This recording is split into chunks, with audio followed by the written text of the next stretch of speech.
Hello, humans, and welcome to another episode of Gen X Gamer. All right, well, I don't want to talk about this over and over again. I'll just talk about it whenever there's something pertinent happening that I want to talk about because it involves, YouTube and stuff. I'd rather stay on the more creative side of things, but this right here is an interesting story in the way it's developing, and you can see YouTube on YouTuber crime here. Right. Well, some ordinary gamers have been getting pushback as well as Carl Jobst from the usual suspects. Right. These guys are threatening the status quo business model of these YouTubers that sometimes because of their, the audience numbers that they carry, they feel entitled to certain things. Now, when we go back to this story and this guy gets confronted, the completionist, he's like, well, what do you want me to do? Just tell me what you want me to do so I can continue making content. And this guy's glib, right? This idiot,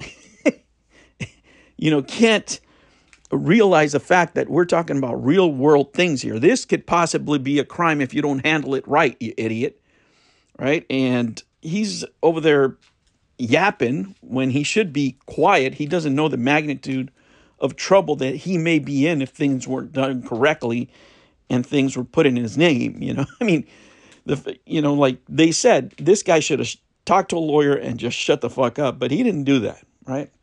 So now he is where he is, and you have other YouTubers, like the guy that takes off his shirt and sends this to people, Bro Jared or whatever the hell his name is.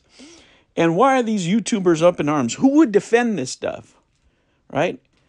Well, the guys that feel threatened because this is not good for business. It's not part of the club. They want to do their charities too. Now they're going to come under more scrutiny. So if there's other guys doing this kind of stuff out there, they don't want this shit to blow up. You know what I'm saying?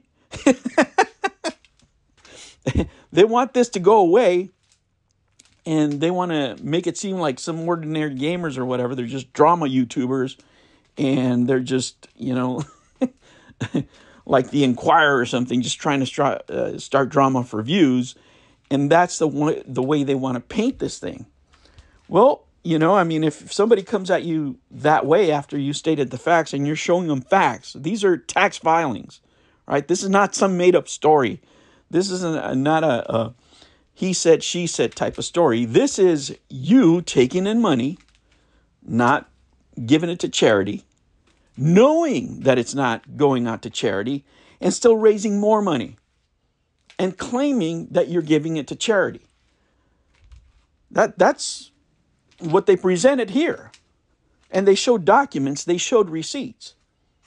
And this guy's acting like, well, what do you want me to do? Yeah, I'll give it to anybody. You tell me who you want me to give it. And you know what? To me, right, these guys didn't take it that way, but to me, it would seem like, hey, I can give it to one of your favorite charities. Maybe you have a charity. Maybe, you know what I'm saying? Trying to shut them up. That's the way I took it. If I was sitting on the other side of the negotiating table saying, man, this son of a bitch right here wants to let me know who should he give the money to. Maybe somebody that I like, maybe somebody that I'm involved with, maybe somebody that I have a relationship with, and then all this will just blow over, right? And at least that's the way I saw it, right? And the way probably somebody else could take it. But this guy is in a world of hurt. And because they've been coming at these guys with all this BS, trying to defend the indefensible. I mean, who has the balls? Can you imagine the balls to try to defend this shit of raising money for charity? The money just sitting there, supposedly, because we haven't seen any bank statements. And, they never claimed that this guy misused the funds or anything like that. But now that they're getting blowback, now that, these guys are acting like, these guys are just drama starters, Jobst and some ordinary gamers. Now they're saying, you know what? You should show the bank statements, right? That's real easy to do. Where'd the money go, right? Is it just sitting in an account dead for 10 years, right? There's plenty of things you could have done with the money. The money lost its buying power with inflation. I mean, it's just, there is no defending this shit, but there's YouTubers out there because they're friends or because they put the same type of content or because X, Y, or Z. They go to the same shows. They're on the same clique, or they have, more importantly, the same business model, and they probably commit the same kind of sins. You know what I'm saying? They want this to go away, man. The more, God, the more you watch YouTubers as they blow up and they do all this stupid crap, the more you get disappointed, right? The more far away we are from what YouTube started, at least in the video game scene and the retro scene. We are light years away from what it was. What do we have now? We have the equivalent, right? A televangelist, send me the money and I'll pray for you, right? These are YouTube pimps.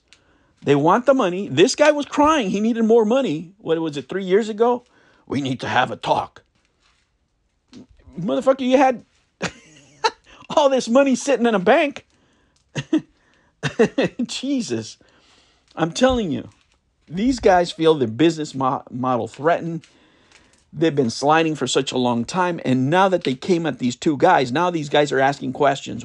Where are the bank statements? This would just blow all over really quick by releasing the bank statements. I think that would be the best thing to do at this point. And then stop talking.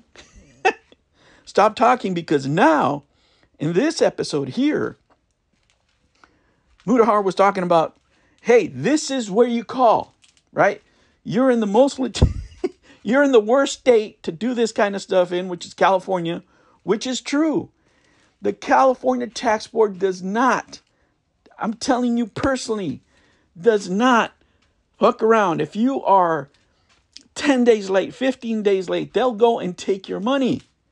They do not care, right? Once they know that you did something, non-kosher, they're coming, right? And now this guy's saying, contact. This is who you contact. Now they went and pissed him off. Now you went and pissed him off, right? Now you're going to get where you're going to get, because the trolls are coming. The people that are pissed that they donate $500, $1,000 to your dumb ass, thinking that they're going to do something good. And for all they know, it's part of the $11,000 of whatever, maintenance charges, whatever the hell that means. That's where it went to, right? Do they have a right to do that? Oh, hell yes. Oh, hell yes. Do you think they're not going to do it because you're the completionist or because you're part of the special YouTube club? Oh, hell no. Hell no. I think whoever is to be held accountable here should be held accountable. And remember all these YouTubers out there that are trying to defend this crap. Because trust me, these guys have something buried in their backyard, right? That's making them flinch and react, because there is no way in God's green earth that these guys would ever think of defending anybody else in the same situation, unless he was one of their buddy YouTubers. All right, humans, those are real quick thoughts. Unless somebody goes to jail or something is filed, I don't think I'm going to talk about this, but it is what it is. There's crooked people everywhere, especially on YouTube.